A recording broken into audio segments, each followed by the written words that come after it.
بسم اللہ الرحمن الرحیم الصلاۃ والسلام علیک یا رسول اللہ وعلی آلک و اصحابک یا نور اللہ۔ درود خضری کا مشاہدہ، آپ صلی اللہ علیہ وآلہ وسلم کی زیارت باسعادت۔ بسم اللہ الرحمن الرحیم السلام علیکم ورحمۃ اللہ وبرکاتہ۔ ایک صاحب ہیں، ان کا کہنا ہے کہ انہیں درود شریف سے بے انتہا محبت تھی۔ وہ استاد تھے اور ایک جگہ پڑھاتے تھے اور اپنے گھر بار سے دور تھے۔ کہتے ہیں کہ کچھ عرصے کے بعد ان کا گاؤں جانا ہوا۔ وہ وہاں پر کاؤنٹر پر درود پاک پڑھ رہے تھے، یعنی درود پاک کو کاؤنٹ کر رہے تھے۔ وہاں ایک بچہ بہت غور سے انہیں دیکھ رہا تھا۔ کہتے ہیں کہ وہ بچہ میرے پاس آیا اور اس نے مجھ سے پوچھا کہ آپ کے ہاتھ میں یہ کیا چیز ہے، یعنی آپ یہ کیا کر رہے ہیں، یہ بار بار جو بٹن پریس کر رہے ہیں یہ کیا چیز ہے۔ تو وہ صاحب کہتے ہیں کہ میں نے اس بچے کو بتایا، بیٹا یہ کاؤنٹر ہے، اس پر ہم گنتی کرتے ہیں۔ تو وہ بچہ پوچھتا ہے کہ آپ اس کاؤنٹر پہ کس چیز کی گنتی کرتے ہیں، یعنی اس بچے نے پہلے کبھی وہ کاؤنٹر دیکھا ہی نہیں تھا اور وہ یہ کاؤنٹر دیکھ کر شش و پنچ میں تھا کہ یہ جو کاؤنٹر ہے کس چیز کے لیے استعمال کیا جاتا ہے، کس چیز کی گنتی کے لیے استعمال کیا جاتا ہے۔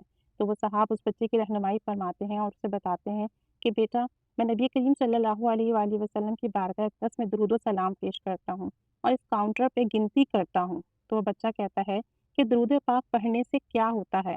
تو وہ حضرت بتاتے ہیں کہ بیٹا درود پاک پڑھنے سے ہمارے دل میں جو کچھ بھی ہوتا ہے اللہ عز و جل وہ پورا فرما دیتا ہے، ہمیں وہ چیز عطا فرما دیتا ہے، ہماری جو خواہش ہوتی ہے وہ پوری ہو جاتی ہے۔ تو بچہ بہت حیران ہوتا ہے اور کہتا ہے کہ پھر آپ مجھے بھی درود پاک یاد کروا دیجئے۔ تو وہ حضرت کہتے ہیں کہ بیٹا میں درود خضری پڑھتا ہوں، میں آپ کو یہ یاد کروا دیتا ہوں۔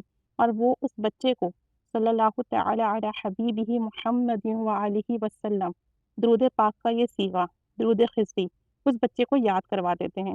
وہ بچہ اس درود پاک کو یاد کر لیتا ہے اور روزانہ اس درود پاک کو پڑھتا ہے۔ کچھ عرصے کے بعد اسے خواب میں ایک بزرگ دکھتے ہیں، یعنی اس بچے کو خواب میں ایک بزرگ دکھائی دیتے ہیں جو کہ نہایت حسین و جمیل، خوبصورت اور باوقار تھے۔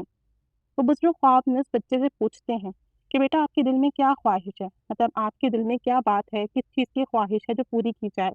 تو وہ بچہ کہتا ہے کہ میں اپنے نبی پیارے آقا صلی اللہ تعالیٰ علیہ وآلہ وسلم کو دیکھنا چاہتا ہوں۔ تو وہ بزرگ فرماتے ہیں بیٹا اگر آپ ان کا دیدار کرنا چاہتے ہیں تو آپ مجھے دیکھ لیجئے، میں ہی آپ کا آقا، آپ کا محمد، آپ کے نبی صلی اللہ تعالیٰ علیہ وسلم ہوں۔ تو بچہ نبی کریم صلی اللہ علیہ وآلہ وسلم کی زیارت سے مشرف ہوتا ہے۔ آپ بھی دیکھیں درود پاک کی کتنی برکات ہیں۔ ایک بچے نے درود پاک پڑھنا شروع کیا، اللہ نے اس کی برکت سے اسے آپ صلی اللہ علیہ وسلم کا دیدار عطا کر دیا۔ اور اس بچے کی خواہش دیکھیں، ہم تو اتنے مٹیریلسٹک ہیں، ہمارے ذہن میں دنیاوی چیزیں ہوتی ہیں کہ ہمیں یہ مل جائے، یہ عطا ہو جائے، ہمارا یہ کام بن جائے، ہماری یہ مشکل حل ہو جائے۔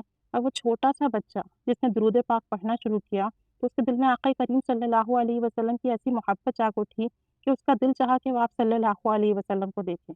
اور پھر نبی کریم صلی اللہ علیہ وآلہ وسلم تو امتیوں کی خواہش کی لاج رکھنے والے ہیں، ان کی خواہشات، ان کی حاجات پوری کرنے والے ہیں۔